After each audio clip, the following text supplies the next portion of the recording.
Do'stlar, ushbu gulni ko'rib men yoshligimni esladim.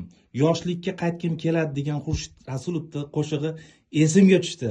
Mana bu joyda onangdan esdalik deyapti. Qarang, qanaqangi chiroyli, qanaqangi bir did bilan tikilgan bezaklar. Xush kelibsiz aziz mehmonlar. Bu o'zi asli men mashinka o'rnatgani kelganman. Mashinkani o'rnatib bo'lgandan keyin meni fikrimni tortgan narsa bu o'zimizni qo'l mehnati. Mana qarang do'stlar, juda ham chiroyli bo'lib turibdi. Buni aynan eksklyuzivniy xuddi shunga o'xshagan pardami, zardevormi yo bo'lmasa pop-upga qiziqadigan do'stlarga jo'natsangiz, buni aynan anu chet eldan kelgan mehmonlar ko'rsa, mana qarang, orqalari, turishi urinmagan. Kim biladi, necha yil bo'ldi deb o'ylaysiz? Necha yildan baqasi bu saqlanyapti? Kommentariyada yozing. To'g'ri kommentariy yozgan odamga men o'zim sovg'am bor, beraman.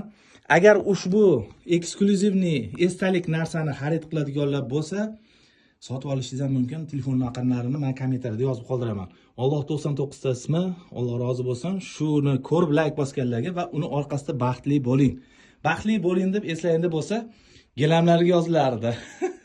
Yoshligimni esladim, tog'amni to'ylarini, xolamni to'ylarini esladim. Endi to'g'ri, u paytda kichkina edim, lekin baribir o'tmishni eslatdi.